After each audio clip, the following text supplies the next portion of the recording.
Bona vesprada i benvinguts al nostre programa Cara a Cara, on avui tenim amb nosaltres a un gran artista algemessinenc, un artista en projecció que ja passa per les càmeres de Berca Televisió, però que avui ve a contar-nos el que ha aconseguit en els últims mesos. Ell és Jordi Machí, benvingut de nou. Moltes gràcies. I anem a començar ubicant-nos. En aquests moments, conta'ns en quin projecte estàs, on vius i en què estàs treballant en aquests moments. Bé, actualment estic visquent entre Madrid i Algemesí. Madrid m'ofereix un lloc de treball més concentrat, a part de moltes oportunitats, i Algemesí tinc una família i és el meu poble i sempre m'agrada tornar. Per tant, estic entre Madrid i Algemesí, acabo de tornar dels Estats Units, ara mateixa, i allà estem. Anem a tirar uns mesos enrere, quan feia calor, estàvem tots en la platja i surt la gran notícia que va córrer per les xarxes socials. Jordi Machí estava pintant a Texas i la notícia era que el quadre encarregat, vull dir, més que la notícia del quadre era per a qui era el quadre, però això formava part d'un projecte. Conta'ns com arribes a Texas i com arriba a fer-se realitat aquest projecte. Correcte, tot sorgeix una miqueta de casualitat, perquè jo tinc un amic que viu a Nova York i fa una mica allí que està interessat en l'art. Aquesta persona econòmicament és una persona molt solvent i li parla de mi, aquest amic meu, a aquesta persona. En un viatge que fa a Madrid, me'l presenta, en aquest primer contacte ja em compra algunes obres i entablim una amistat que ens porta més tard, un any després, a fer aquest projecte, que me'l proposa ell. Jo estava de viatge justet a Nova York i ell me proposa fer una col·lecció dedicada a la història del Principito, d'Exupéry. I directament, estant allí a Nova York, ell li crida a la mànager de Kanye West i li proposa el tema, accepten, m'ho diu allí mateixa i ja comencem. Ja comencem a planejar i em mude cap a Texas, a Austin, a la capital de Texas. Conta'ns un poc què significava aquest projecte, quants quadres, per a qui eren o... En un principi el número de quadres no estava definit, diguem 4 o 5, n'ha arribat a fer 4, de moment, suposo que tindré que tornar, i quadres basats en aquesta obra del Principito, en la coneguda obra, i un d'ells és un regal per a Kanye West i Kim Kardashian, Kanye West, per al fill que tingueren. Ja està acabat aquest quadre, ja el tenen ells? Ja està acabat, encara no sap clarament quin és, perquè això ho tenen que decidir ells. Triaran un d'estos 4. I els 4 quadres han sigut... T'han marcat a tu un poc què tenies que pintar o t'han dit vas a tenir aquesta història i tu pinta el que te dona la gana o com ha estat? Va ser un acord mutu en el que decidiríem que anaven a ser uns quadres més expressius, no fixant-nos tant en la forma ni en la figuració, sinó una miqueta més d'expressivitat, de colors lliurement, totalment, i pinzellada solta, sobretot. I aquestes foren les bases que decidirem i a partir d'ahir ja, més o menys, llibertat, sí. I com se sent Jordi Machí, un xic d'Algemesí, pintant a aquest nivell? Jo em sent supercòmode. Sent el mateix que podria sentir pintant per a qualsevol altra persona. Em sent a gust, confiat en el que faig, perquè a part és una cosa que m'agrada fer i que ho disfrute interiorment, és un treball intern i per tant treballo igualment, encara i tot soc conscient de per a qui va destinat aquest quadre, que és una persona, una celebritat a nivell mundial i les repercussions que pot portar aquest fet. Es viu amb molta il·lusió, clarament, perquè sents que estan reconeguent el teu treball i això sempre agrada, clar. I de sorpresa en sorpresa, fa uns dies ens recebem la notícia de que anaves a ser una de les estrelles de la nit de Nadal a la televisió espanyola, no? Amb Miguel Bosé. Conta'ns com naix aquest projecte i com acabes ahir. Bé, estrella d'on bon. Jo era una miqueta d'atretzo al final. A mi em criden de televisió espanyola, està aquest any en Texas.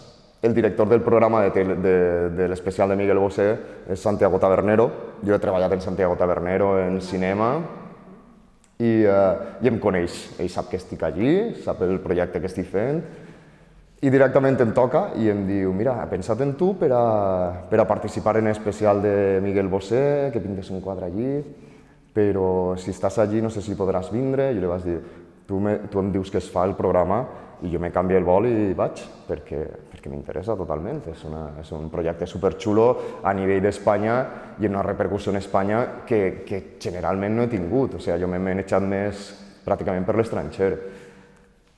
Ell ho parla amb els productors de Televisió Espanyola del programa, accepten, em canvia el vol i als 2 dies ja estàvem rodant l'especial. I la veritat és que el quadre és espectacular i està ahí Miguel Bosé tal qual és.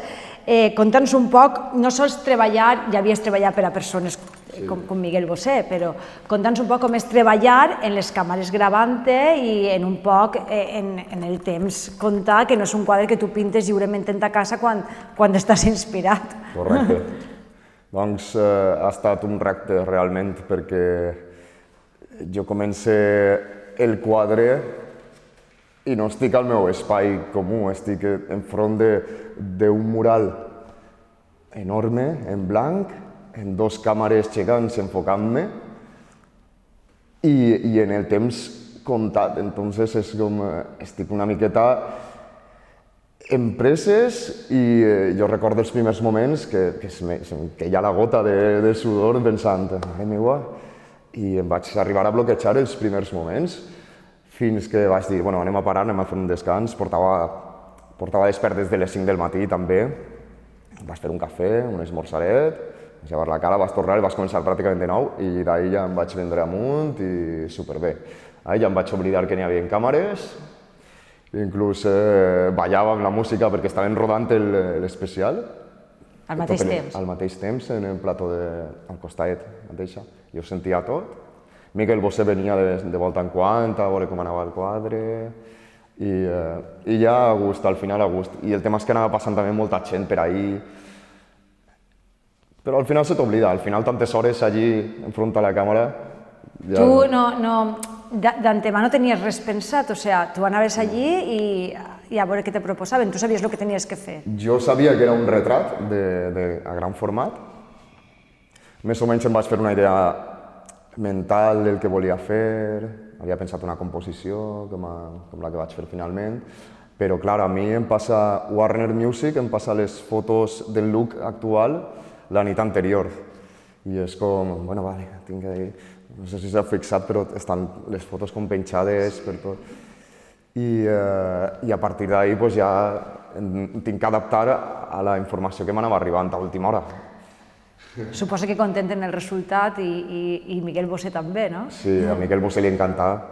Tota la gent que passava per allí em va felicitar, estava fascinada i jo m'he encantat, perquè al final sempre, encara que a tu t'agrada, tens una miqueta d'inseguretat, perquè realment fins que el retratat no et diu m'encanta, sempre queda una miqueta de dubte.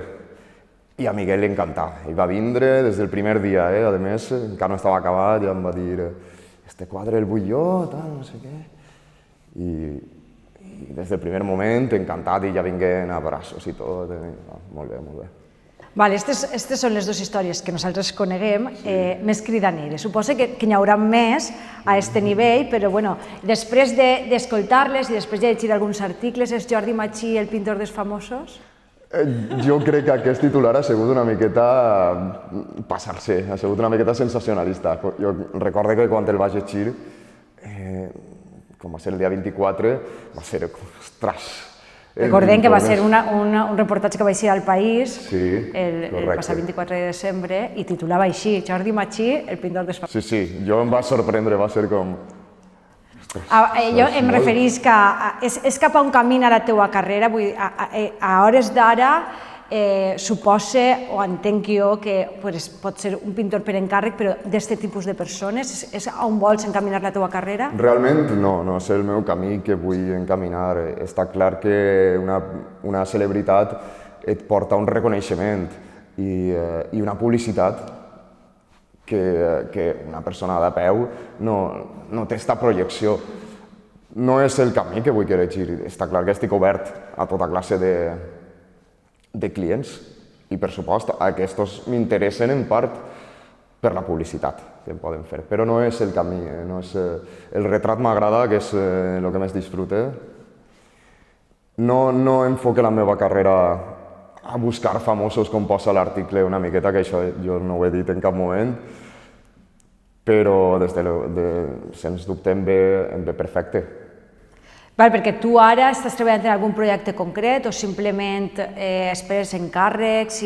Què és el que fas quan no tens un projecte com el de Televisió Espanyola o com el que has tingut a Texas? Jo em dedique generalment a la pintura per encàrrec, encara que estic preparant actualment 2 exposicions a Madrid. I també faig il·lustració digital, que es maneja molt i que estic contínuament fent, que em repercuteixo econòmicament,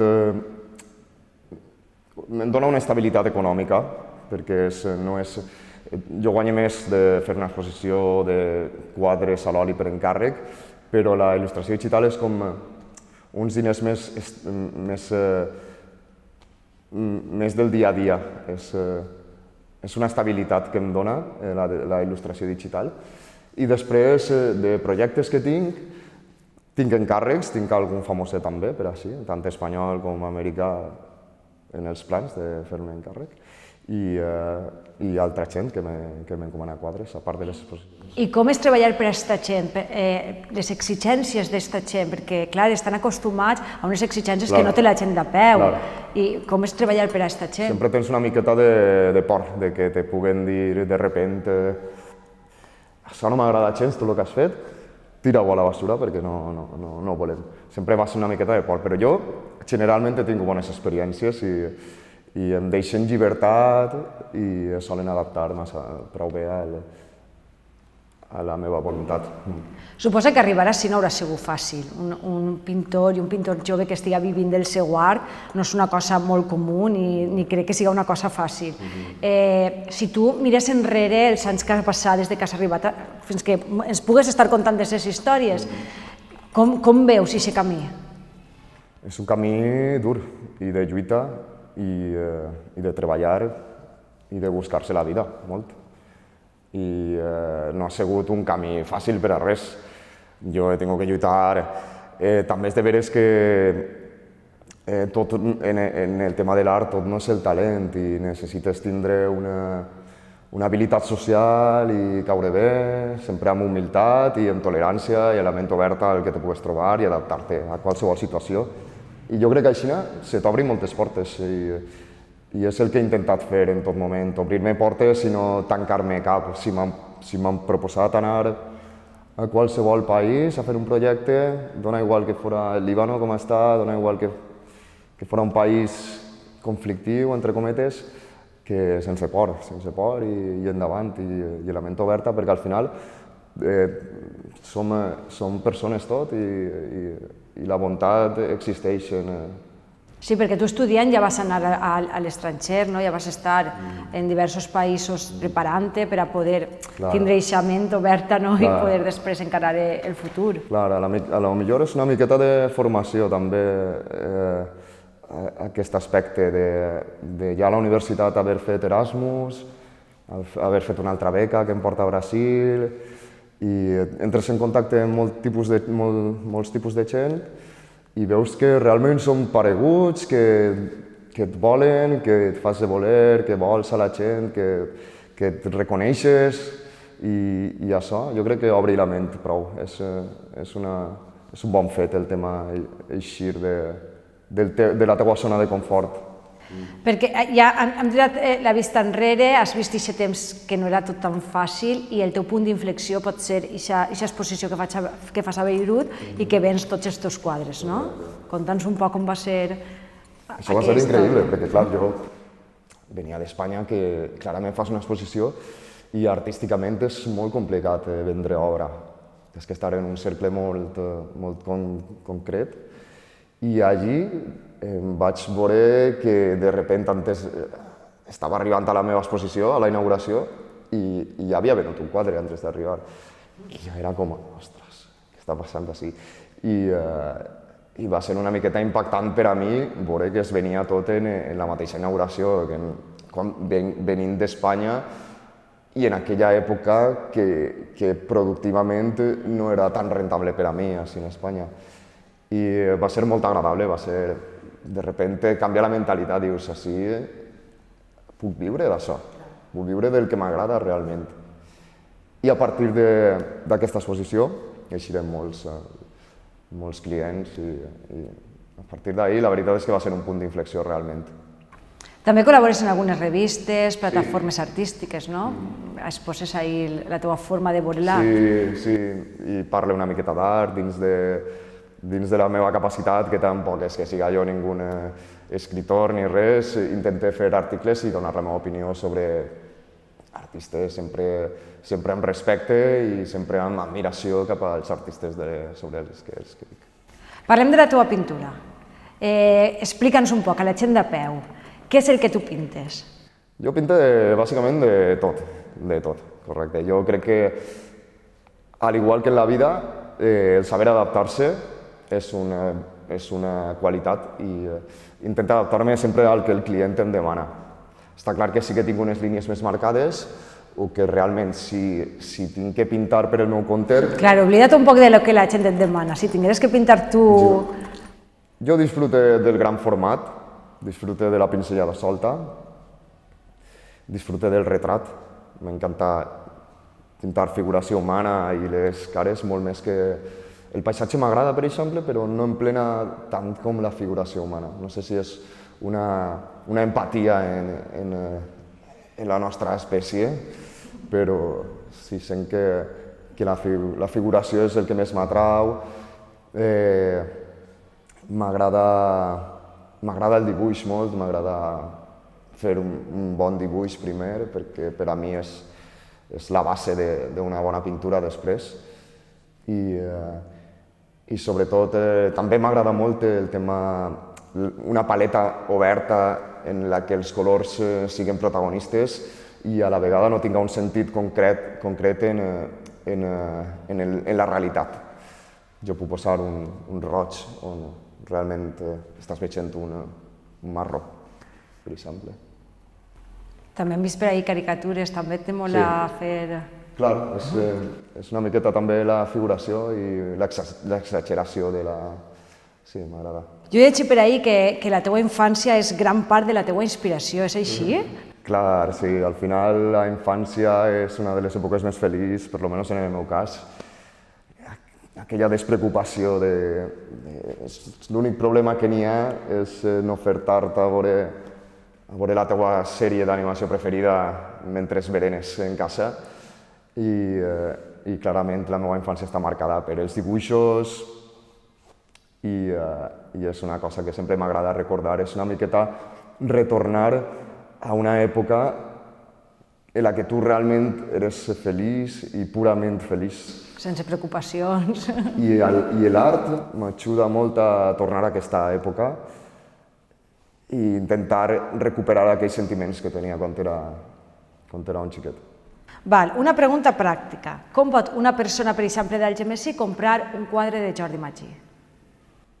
Simplement posar-se en contacte amb mi i parlant-ho. Així de fàcil. Això és encarregar-te un quadre, però comprar un quadre que ja tens fet, pot? Actualment, sí pot. Actualment no tinc molta obra física, així perquè les últimes col·leccions que he fet han sigut per encàrrec i ja tenen amo. Però sí que tinc planejat, per exemple, aquestes dues exposicions que vaig a fer a Madrid, manejar-les una miqueta per Espanya, portar-les així també i per tant que la gent pugui comprar obra. Parlant d'Algemesí, tu has exposat a la sala d'exposicions del Casino Lliberal.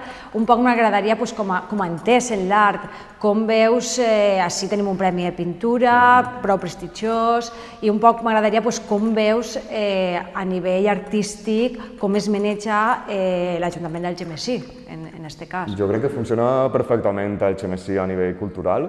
Es fan una barbaritat d'events, fa no res portarem així artistes mega coneguts. Àlex Villar ho fa molt bé, treballa molt i jo crec que Algemesí, en el Premi Pintura, en totes les exposicions que es fan cada mes, cada 2 mesos, és un privilegi el que tenim així mateixa. Jo estic molt content en la vida cultural d'Algemesí, actualment.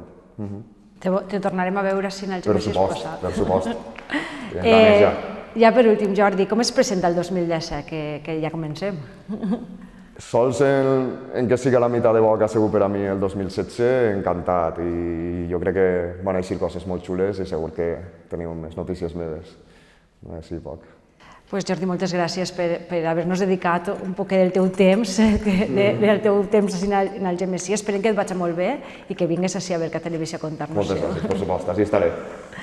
A tots vosaltres també, moltes gràcies per estar ahí cada dia. Bona vesprada.